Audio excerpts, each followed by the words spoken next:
মহাবিশ্বে এমন কিছু একটা হবে যাতে এই পৃথিবীর গতির মধ্যে একটা পরিবর্তন আসবে, না হলে একদিন কেমন করে 1 বছরের সমান হতে পারে। সাহাবীরা প্রশ্ন করলেন, ইয়া রাসূলুল্লাহ, আমরা তখন নামাজ কেমন করে পড়বো? নবীজি বললেন, অনুমান করে পড়ে নিবে, তোমরা এস্টিমেট করে করে অনুমান করে পড়ে নিবে যে কতটুকু সময় পর পর ওয়াক্ত হচ্ছে। তার মানে সাহাবীরা নামাজে তখনও সচেতন ছিলেন।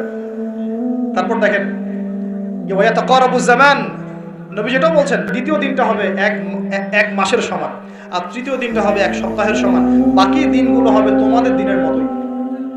এটা হবে, বিশ্ববাসী দেখবে এগুলো।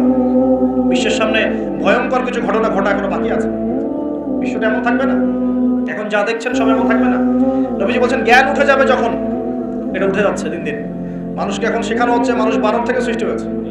এগুলো জ্ঞান, এগুলো জ্ঞান। ইসলামের জাজল্যমান ইতিহাসগুলোকে মানুষ ভুলে যাচ্ছে, এগুলো জ্ঞান। শেখানো হচ্ছে মানুষকে যে পর্দা এগুলো কুসংস্কার, পর্দা কি কুসংস্কার, এগুলো জ্ঞান। জ্ঞান কাকে বলে? ওয়ুকবাদুল ইলম, মানে জ্ঞান উঠে যাচ্ছে, কবজ করে নেওয়া হচ্ছে। আর দেখেন আরেকটা হাদিস আসছে, আল্লাহ পাক কিন্তু কোরআন হাদিসকে তুলে নেবেন না। একটা হাদিস আসছে, আল্লাহ পাক কোরআন হাদিসকে তুলে নেবেন না, কিন্তু আলেমদের মৃত্যু হবে বেশি বেশি। আলেমদের জান কবজ করার মধ্য দিয়ে আল্লাহ পাক জ্ঞান উঠিয়ে নেবেন। একটু দেখেন না কয়জন আলেম আছে মাঠে, দেখেন তো কয়জন আলেম। আলেম তো অনেকেই আছে আলহামদুলিল্লাহ, কিন্তু বরেণ্য ওলামা যাদের কথা হাজার লক্ষ কোটি মানুষ শোনে, এমন আলেম কয়জন আছে দেখেন। আস্তে আস্তে প্রবীণ আলেমরা সব চলে যাচ্ছে। আর যে প্রজন্ম আমরা তৈরি করছি, এই প্রজন্মের কতজন এর অর্জন করে ওই চ্যালেঞ্জ বুকে নিয়ে জাতিকে সংস্কারের জন্য নেমেছে দেখেন একটু। আমাদেরকে দুনিয়া পেয়ে বসেছে। আমাদের চিন্তা হচ্ছে মসজিদ ইমামতি নিয়ে একটা তারাবি পড়াবো, ইমামতি করবো, একটা মাদ্রাসার মুহতামিম হবো, এতটুকুই আমার চিন্তা স্বপ্ন। কেন? স্বপ্ন থাকতে হবে যে আমি আমার জ্ঞান দিয়ে উম্মাকে পরিবর্তন করবো ইনশাআল্লাহ, এবং আল্লাহর জমিনে আল্লাহর দিন প্রতিষ্ঠা করে ছাড়বো ইনশাআল্লাহ। এরকম চ্যালেঞ্জ নেওয়ার মানসিকতা আছে কয়জনের, খেয়াল করে দেখেন। আর হিউজ এই যুব সমাজ যারা জেনারেল লাইনে পড়ছে, তাদের মধ্যে কয়জন আলেম হচ্ছে একটু চিন্তা করেন। আর যারা 2-1 উঠে আসার সুযোগ পাচ্ছে, তাদেরকে আবার মানুষ বুক ভরে রিসিভ করছে না, তারা হেল্প পাচ্ছে না, সহযোগিতা পাচ্ছে না, বরং হিংসার শিকার হচ্ছে, বিদ্বেষের শিকার হচ্ছে, আগ্রহ হারিয়ে ফেলছে। আমি এখানে এসে কি করবো, আমাকে তো বুকে টেনে নেয় আর কেউ নেয়, এমন মনে হচ্ছে মানুষের কাছে। তো জ্ঞান উঠে যাবে, কিন্তু শুধু কোরআন সুন্নাহ আল্লাহ পাক তুলে নেবেন না, এমনটা আল্লাহ পাক বলেন নাই। আল্লাহ বলেছেন, তার নবীর মাধ্যমে জানিয়েছেন যে আলেমদের মৃত্যু হবে, সংখ্যা কমে যাবে। সংখ্যা বেড়েছে না কমেছে? সত্যি কথা হচ্ছে আলেমদের সংখ্যা, বরেণ্য আলেমদের সংখ্যা কমছে দিন দিন। মানুষ অনেক সময় জাহেলদেরকে আলেম বানিয়ে দিচ্ছে। অনেকে কোরআন তেলাওয়াত করতে পারছে না, সে এসে ওয়াজ করা শুরু করছে। আবার বড় বড় মুফতিদেরকে বাহাজও ডাকছে, দেখেন না? একটা আয়াত তেলাওয়াত করতে পারছে না, একটা আয়াত তেলাওয়াত করলে 10টা ভুল হচ্ছে। একটা খুতবা, জুমার খুতবা দিতে গিয়ে 19টা ভুল করে ফেলছে। ইন্নাল হামদুলিল্লাহ এইগুলা বলতেই তার 19টা ভুল হচ্ছে। অথচ সে এখানে স্টেজে বসে বসে মানুষকে ওয়াজ বাহাসের জন্য ডাকতেছে। কত বড় মুফতি আছে, আসো সামনে বসো। তাহলে সত্যি সত্যি এটা হচ্ছে না? জাহেলদেরকে মানুষ আলেমের জায়গা দখল করছে। আমরা এখন আলেম হই নাই, যে শব্দগুলো আমাদের সামনে ইউজ করা হয়, কসম আল্লাহর, এগুলোর সাথে আমাদের কোনো সম্পর্ক নেই। এখন আমরা শুধু তালেবে ইলম আছি। আর আমি দোয়া করি আমি তালেবে ইলম অবস্থায় থাকতে চাই, কারণ জ্ঞানের কোনো শেষ নাই। দোলনা থেকে কবর, জ্ঞান অর্জন করতেই থাকতে হবে। নবী মুসা আলাইহিস সালাম পর্যন্ত জ্ঞান অর্জন করতে গিয়েছেন খিজিরের কাছে আলাইহিস সালাম, জান নাই? নবী মুসা আলাইহিস সালাম বলছেন আমি সবচেয়ে জ্ঞানী মানুষ।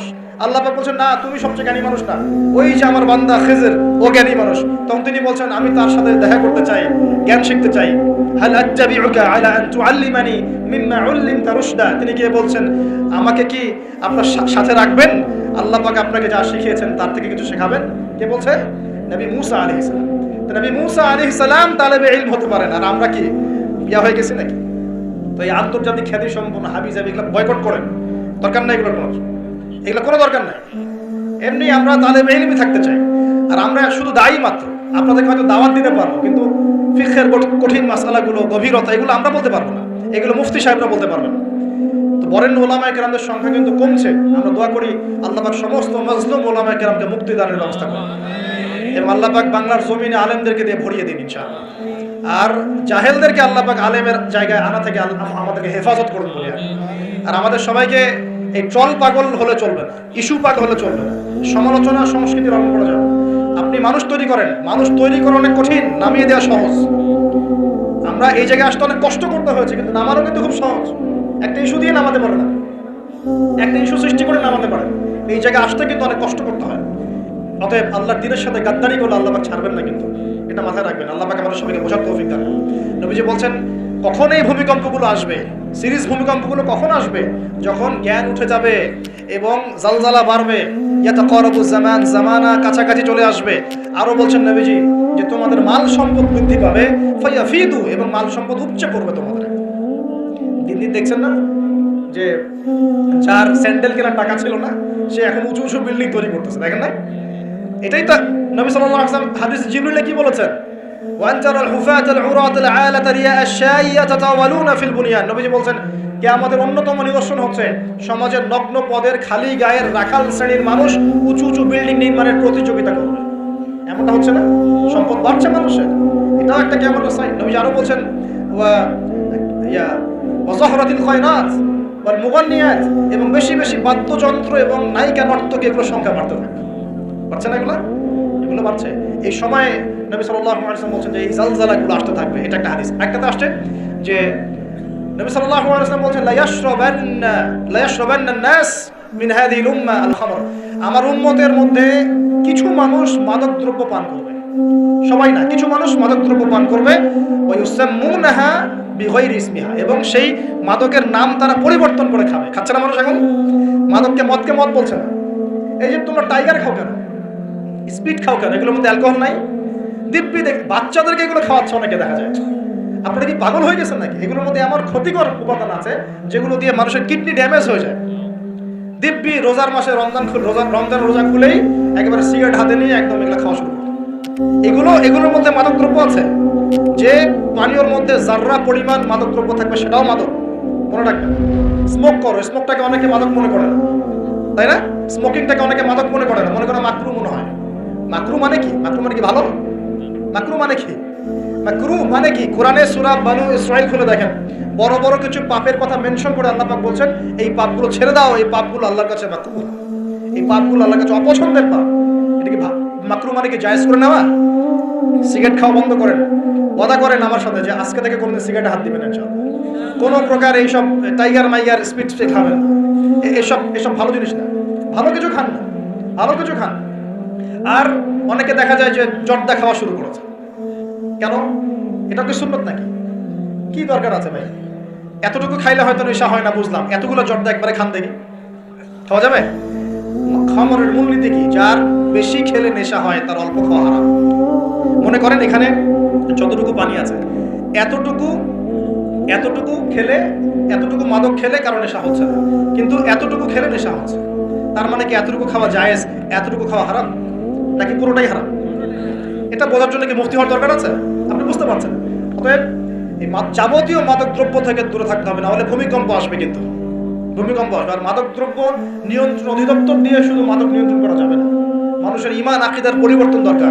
মানুষের মধ্যে আল্লাহর ভীতি জাগ্রত করতে হবে, তাহলে মানুষ অটোমেটিক মাদক ছেড়ে দেবে ইনশাআল্লাহ। আমরা কি যুবক ভাইদের কাছে ওয়াদা নিতে পারি ইনশাআল্লাহ তাআলা জীবনেও কোনোদিন মাদক খাবো না, জীবনে কোনোদিনও মাদকের ধার কাছে যাবো না ইনশাআল্লাহ। আল্লাহ পাক সাক্ষী থাকুন, আল্লাহ কবুল করুন, আমিন। প্রিয় ভাইরা, এটা নবীজি বলছেন লা ইয়াশরাবান্নান নাস মিন হাযিহিল উম্মতি খামরুন, আমার উম্মতের কিছু মানুষ খামর মাদক পান করবে। ওয়া ইউসাম্মুনাহা বিগাইরি ইসমিহা, এর নাম রাখবে ভিন্ন, অন্য নামে ডাকবে, মাদক বলে ডাকবে না। আর কি করবে? ওয়া ইউযাফু আলা রুউসিহিম, তাদের মাথা, এটা বোঝেন একটু ভালো করে। ওয়া ইউযাফু আলা রুউসিহিম, তাদের মাথার কাছে থাকবে মাআজিফ। ইউযাফু আলা রুউসিহিমুল মাআজিফ, মাআজিফ মানে হচ্ছে বাদ্যযন্ত্র। মাআজিফ মানে কি? বাদ্যযন্ত্র। এখন বলেন তো মাথার কাছে বাদ্যযন্ত্র থাকবে মানে কি? কি বুঝলেন? কে বলেছে? ইয়ারফোন, ব্লুটুথ, এই যে আপনি যে মাথায় কানে দিয়ে রাখছেন, মাথায় আছে না? দেখেন নবী সাল্লাল্লাহু আলাইহি ওয়াসাল্লাম কতদিন আগে, 1400 বছর আগে এই হাদিস বলে গেছেন যে ওই সময় আমার উম্মতের একটা অংশ এরকম করে হেডফোন দিয়ে মাথা দিয়ে গান শুনবে, কানের ভিতরে গান মিউজিক চলবে, চলছে না? ওয়াল মুগান্নিয়াত, এবং তারা গায়িকা নায়িকা নর্তকী নাচাবে। নাচায় না মানুষ? শহরগুলোতে গিয়ে দেখেন, খালি গায়িকা নর্তকীর শহরে যাওয়া লাগে, ফেসবুক ইউটিউব ঢুকলেই তো দেখা যায়, সবখানেই নাচতে আছে আর কি। রাস্তাঘাট, ব্যাংক ব্যালেন্স, অফিস আদালত, সব জায়গায় নগ্নতা বেপরদামি চলে গেছে। রাস্তাঘাট, বাস, ট্রাক, যেখানে যাবেন সেখানে। কোথায়? ডানে তাকাবেন ডানে, বামে তাকালে বামে, সামনে তাকালে সামনে, পিছনে পিছনে। মেয়েদেরকে নিয়ে আমি কালকে লেকচার দিব ইনশাআল্লাহ। ওদেরকে অনেক কিছু বলার আছে, অনেক কিছু বলার আছে। কারণ সমাজের একটা বড় ক্ষতি হচ্ছে এদের কারণে। সমাজের একটা বিশাল ক্ষতি হচ্ছে বেপরদা মেয়ের কারণে। বহু দিনদার পরেশগার যুবক পর্যন্ত ঈমান হারাচ্ছে এদের কারণে। আর বাসায় তো এদের বাপ নাই, মনে হয় বাপ নাই, ভাই নাই, স্বামী নাই, কেউই নাই, এদেরকে বোঝানোর কেউ নাই। অনেক দিনদার ছেলে পর্যন্ত এদের ফিতনায় দিন হারিয়ে ফেলছে। বারবার বলি তোমাদেরকে যে একটা হালাল রিজিকের সোর্স তৈরি করো, তাড়াতাড়ি বিয়ে করে ফেলো। বিয়ে ছাড়া চাহিদা, লজ্জাস্থানের হেফাজত, এগুলো করার কোনো বিকল্প কোনো পথ নাই, বিকল্প কোনো পথ নাই। যে পথগুলো দেখা যায় এগুলো হতাশা আরো বাড়াই দিবে, এগুলো আপনাকে আরো জানোয়ার বানায় ফেলবে ভিতর থেকে। যুগ চলছে, মেয়েদের ইজ্জত আবরু রক্ষা করা খুব চ্যালেঞ্জের কাজ। মেয়েদের ইজ্জত আবরু রক্ষা করে এত চ্যালেঞ্জ। একটা ছেলে হাফেজ হতে গিয়েছে মাদ্রাসায়, তার সাথে যদি টিচার এরকম কাজ করে, এই টিচারকে জাতির সামনে এনে ফাঁসি দেওয়া দরকার। তখন সবার একটা আক্কেল হবে, শিক্ষা হবে। পাপ তো পাপই, আলেম করলেও পাপ, জালেম করলেও পাপ, নাকি ওটা মাফ হয়ে যাবে নাকি? এই ঘটনাগুলো ঘটছে কেন? কেন ঘটবে এই ঘটনাগুলো? আল্লাহ পাক আমাদের সবাইকে বোঝার তৌফিক দান করুন। আর এই ঘটনাগুলো ঘটার অন্যতম কারণ হচ্ছে, যেটা বলছিলাম প্রিয় ভাইয়েরা, এই পাপগুলোর কারণে কিন্তু আল্লাহর শাস্তি নেমে আসে।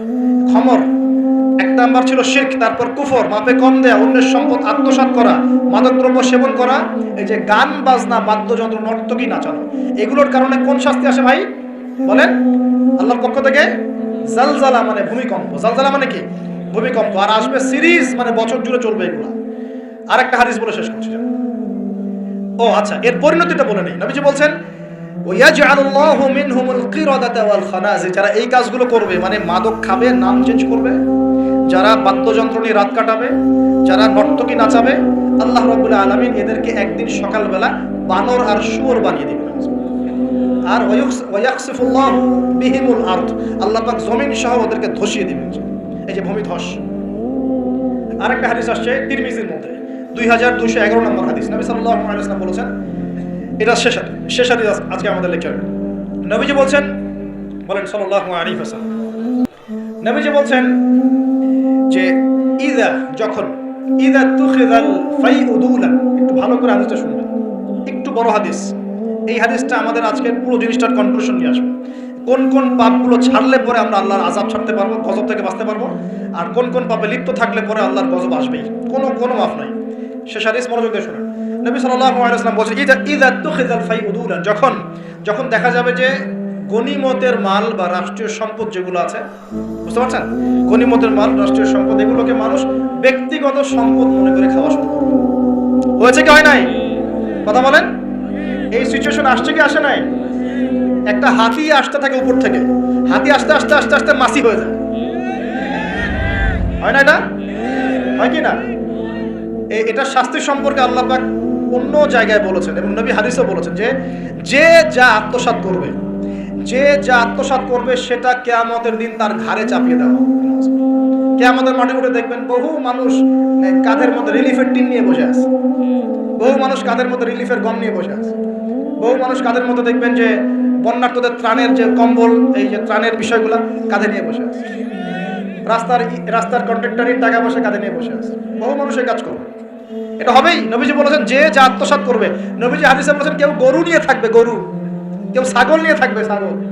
বিশ্বাস করছেন না?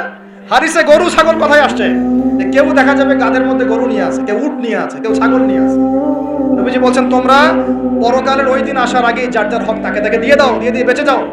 যার যার হক তাকে বুঝাই দিয়ে বেঁচে যাও, বলো খালাস, যার যার হক তাকে দিয়ে দিলাম, যাও বাবা।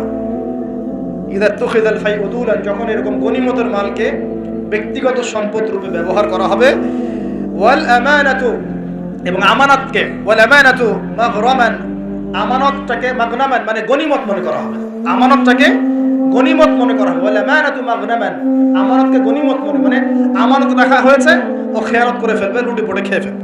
এটা হচ্ছে কি না?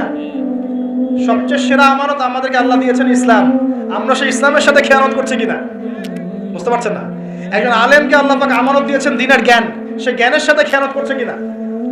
একজন ক্ষমতাসীনকে আল্লাহ পাক দিয়েছেন ক্ষমতা, সে ক্ষমতা দিয়ে খেয়ানত করছে কিনা? একজন পরিবারের কর্তাকে আল্লাহ পাক পরিবার দিয়েছেন, সে পরিবারের মধ্যে খেয়ানত করছে কিনা? সবাই সবার জায়গাতেই খেয়ানত করছে। আল্লাহ পাক আমাদেরকে বোঝার তৌফিক দান করুন। 3 নাম্বার নবীজি বলেন ওয়াল যাকাতু মাগরামান, যখন যাকাতটাকে মানুষ বোঝা মনে করা শুরু করে, যাকাত দিতে চায় না মানুষ, যাকাত নাম শুনলেই দৌড় দেয় পিছন থেকে, যাকাত দিতে চায় না, নামাজ পড়ে যাকাত দিতে চায় না। আল্লাহ পাক আমাদের সবাইকে যাকাত দেওয়ার তৌফিক দান করুন। ওয়া তুউল্লিমা লিগাইরিদ দ্বীন, এটা চমৎকার। নবীজি বলছেন যখন ধর্ম বিবর্জিত শিক্ষা চালু হবে, বুঝতে পারেন না, ধর্ম আলাদা শিক্ষা আলাদা চালু হয়েছে কি হয় নাই? সারা বিশ্বে হয়েছে কি হয় নাই? ধর্ম আলাদা শিক্ষা আলাদা। ধর্ম বিবর্জিত শিক্ষা যখন চালু হবে, এবং এবার শোনেন নবীজি বলছেন একজন পরিবারের কর্তা তার স্ত্রীর আনুগত্য করবে।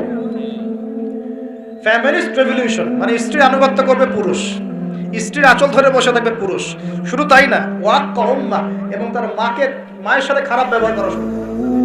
মাকে প্রাধান্য না দিয়ে বউকে প্রাধান্য দিবে এবং তার আঁচল ধরে বসে থাকবে। এই সময় আসে নাই? আচ্ছা, হিসাব করতে থাকেন, মিলাতে থাকেন। নবীজি বলছেন ওয়াদনা সাদিকা, বন্ধু বান্ধবদেরকে কাছে টেনে নিবে, বন্ধু বান্ধবদেরকে কাছে টেনে নিবে। ওয়াকসাবা, এবং তার বাবাকে দূরে ঠেলে দেবে। হয়েছে কি হয় নাই? যুবকরা বলো, এটা হয় নাই? বাবাকে দেখলে কয়েকটা সালাম দেয়? বাবার সাথে কতজনের ভালো সম্পর্ক আছে? বন্ধুর সাথে যা বাবার সাথে তা নয়। অথচ বাবা এবং ছেলের সম্পর্ক হওয়া উচিত বন্ধুত্বপূর্ণ। তোমার সবচেয়ে সেরা বন্ধু হবে তোমার বাবা, তোমার সবচেয়ে সেরা বান্ধবী হবে তোমার মা এবং তোমার বোন। মায়ের সাথে ছেলের সম্পর্ক দূরত্ব, বাবার সাথে ছেলের সম্পর্ক দূরত্ব, এগুলো হচ্ছে না? এটা নবীজি বলেছেন। আর বলছেন, এবার শোনেন, ওয়াজহরাতিল আসওয়াতু ফিল মাসাজিদ, মসজিদগুলোর মধ্যে হট্টগোল শোরগোল বেড়ে যাবে। বাড়ে না? মসজিদ এখন হইহুল্লাহ হয় না? মসজিদের মধ্যে হকি স্টিক নিয়ে মারামারি হয়েছে, আমি নিজে দেখেছি। দুই দল কমিটি আধিপত্য বিস্তারকে নিয়ে একদম হকি স্টিক নিয়ে আসছে মসজিদে মারার জন্য, এরকম হয়েছে। আরো অনেক জঘন্য ঘটনা ঘটে, আল্লাহ মাফ করুক। তারপর নবীজি বলছেন ওয়াসাদা কাবিলুহু ফাসিকুন, একটা কবিলা বা একটা গোত্রের নেতৃত্ব দিবে একজন ফাসিক ব্যক্তি। এমন হচ্ছে কি হচ্ছে না? হচ্ছে। ওয়াসাদা কাবিলুহু ফাসিকুহুম, তাদের মধ্যে যে ফাসিক সে দিবে নেতৃত্ব। নাউযুবিল্লাহ। নবীজি আরো বলছেন ওয়া কানা যাঈমুল কওমি আরযালাহুম, সমাজের সবচেয়ে নিম্ন শ্রেণীর মানুষ কওমের জিম্মাদার হয়ে যাবে। সুবহানাল্লাহ। নবীজি আরো বলছেন ওয়া উকরিমা রাজুল, একজন ব্যক্তিকে এই কারণে সম্মান করা হবে মাখাফাতা শাররি, তার ভয়ে তাকে সম্মান করা হবে। একজন ব্যক্তিকে তার ভয়ে, তার ক্ষমতার ভয়ে, তার টাকার ভয়ে, তার ক্ষমতার ভয়ে, তার জনবলের ভয়ে তাকে সম্মান করা হবে। এমনটা হচ্ছে না? হচ্ছে। নবীজি আরো বলছেন ওয়াজহরাতিল কায়নাত ওয়াল মুগান্নিয়াত, ওয়াজহরাতিল কায়নাত ওয়াল মাআজিফ, ওয়াজহরাতিল কায়নাত ওয়াল মাআজিফ, গায়িকা এবং বাদ্যযন্ত্রের প্রচলন বাড়তে থাকবে। গায়িকা বাদ্যযন্ত্র ব্যাপক হারে বাড়তে থাকবে। এবং ওয়াশুরিবাতিল খুমর, এবং বেশি বেশি মাদকদ্রব্য সেবন করা হবে। ওয়া লা'না আখিরি হাযিহিল উম্মাহ উলাহা, উম্মতের শেষ দিকের মানুষেরা প্রথম দিকের মানুষকে গালি দেওয়া শুরু করবে। এই পাপগুলো যখন সমাজে দেখা যাবে, এই পাপগুলো যখন সমাজে দেখা যাবে, তখন তোমরা ফাল ইয়ারতাকিবু, এবার ধেয়ে আসবে ইনদা যালিকা, তোমাদের দিকে ধেয়ে আসবে চারটা আযাব। কয়টা আযাব? চারটা। এক নাম্বার, নবীজি বলছেন রিহান হামরাআন, উত্তপ্ত গরম বাতাস তোমাদের দিকে ধেয়ে আসবে। এখনো কি এসেছে? আসবে। আমি রিসার্চ করেছি, এই নাসা এই গবেষণা শুরু করেছে, সূর্য থেকে এরকম ক্ষতিকর কিছু উত্তপ্ত বিকিরণ আসতেছে পৃথিবীর দিকে, এবং সামনে আসবে পৃথিবীর দিকে, দেখে নিন। নাসাও বলছে এটা আসবে, কারণ ওইখানে হিলিয়াম গ্যাসের বিস্ফোরণ হচ্ছে সূর্যের মধ্যে। ওখান থেকে এমন উত্তপ্ত কিছু আসবে যেটা পৃথিবীকে ধেয়ে নিয়ে আসবে। আল্লাহ মাফ করুন। রিহান হামরা, নবীজি বলেছেন গরম উত্তপ্ত বাতাস তোমাদেরকে চাপিয়ে দেওয়া হবে। ওয়া জালজালাতা, এবং এই যে ভূমিকম্প আল্লাহ চাপিয়ে দিবেন এই পাপগুলোর কারণে। আর কি হবে? ওয়া খাসফান, এবং ভূমি ধসে যাবে নিচে। ভূমি কি হবে? ধসে যাবে। আর বলছেন ওয়া মাসখান, এবং মানুষের চেহারা, সুরত, আকৃতি পরিবর্তন হয়ে যাবে। এটাকে বললাম যে বানর সুর হয়ে যাবে। আরো কিন্তু আকৃতি পরিবর্তনের আরো ব্যাখ্যা আছে। ছেলে এখন মেয়ে হয়ে যাচ্ছে, মেয়ে ছেলে হয়ে যাচ্ছে, দেখছেন না? খবরগুলো বাড়ছে না? এটাও মাসখান, মানে আকৃতি পরিবর্তন হয়ে যাচ্ছে। আরেকটা হচ্ছে ওয়াকাযফান, এবং আসমান থেকে আল্লাহ পাথরের বৃষ্টি বর্ষণ করবেন। এই পাঁচটা শাস্তি তোমাদের কাছে ধেয়ে আসবে। কিভাবে? একটা তসবিহ দানা ছিঁড়ে দিলে যেভাবে টপ টপ করে সব পড়ে যায় পুঁথিগুলো, এত দ্রুত এই ফিতনাগুলো আসতে থাকে। তাহলে ভাই কোন কোন পাপ শিখলাম? আজকের এই ছোট্ট আলোচনা আমরা শিখলাম যে শুআয়ব আলাইহিস সালামের কওমকে সর্বপ্রথম ধ্বংস করা হয়েছে ভূমিকম্প দিয়ে। যে ভূমিকম্প আমরা এখন আমাদের সামনে দেখছি, এবং আশঙ্কা করা হচ্ছে বাংলাদেশের দিকেও বড় কোনো ভূমিকম্প, এটা আশঙ্কা করা হচ্ছে। এবং ভূমিকম্প প্রবল এলাকাগুলোর মধ্যে সিলেটও আছে। সিলেট, চট্টগ্রাম, এই বারমার এই রুট আছে, এদিকে রংপুর, ঢাকা তো এগুলো আছেই। এবং সবচেয়ে বেশি ক্ষতির মধ্যে পড়তে পারে ঢাকা শহর। আল্লাহ না করুক তো দোয়া করছে, কিন্তু পাপ তো ঠিকই করছে। আল্লাহ না করুক যদি এরকম 5 থেকে 6 মাত্রাটা কোনো ভূমিকম্প হয়েছে, এর উৎপত্তি স্থল বাংলাদেশের কাছাকাছি, তাহলে দেখবেন আল্লাহ না করুন লক্ষ লক্ষ মানুষ মারা যাবে না। আল্লাহ আমাদেরকে হেফাজত করুন, আল্লাহ আমাদেরকে বাঁচান। প্রিয় ভাইরা, তবে আমরা শিখলাম শুআয়ব আলাইহিস সালামের কম কোন কোন পাপ করেছিল যার কারণে এই আযাব আসছে। এক নাম্বার শিরকের পাপ করেছে। কি পাপ বলেন?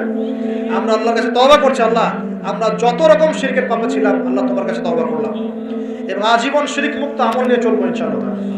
দুই নাম্বার, তারা কুফরি করতো, আমরা সমস্ত কুফরি থেকে আল্লাহর কাছে তওবা করছি, আল্লাহ আমাদেরকে কুফরি মুক্ত আমল করার তৌফিক দান।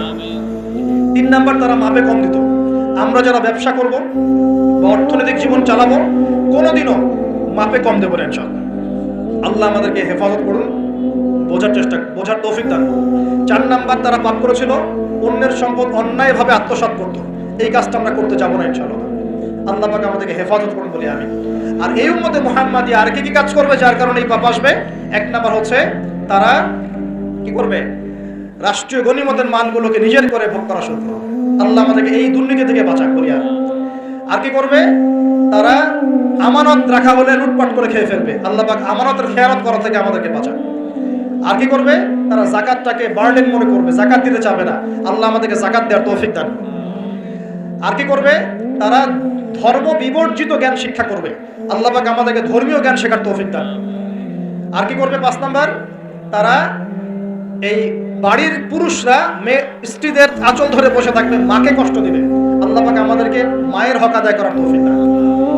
আল্লাহ পাক সবার হক আদায় করার তৌফিক দান করুন, স্পেশালি মায়ের হক আদায় করার তৌফিক দান করুন। আর কি করবে? সে বন্ধু বান্ধবদেরকে কাছে টেনে নেবে, নিয়ে বাবার সাথে খারাপ ব্যবহার করা শুরু করবে। আল্লাহ পাক আমাদের সবাইকে পিতাদেরকে সম্মান করার তৌফিক দান।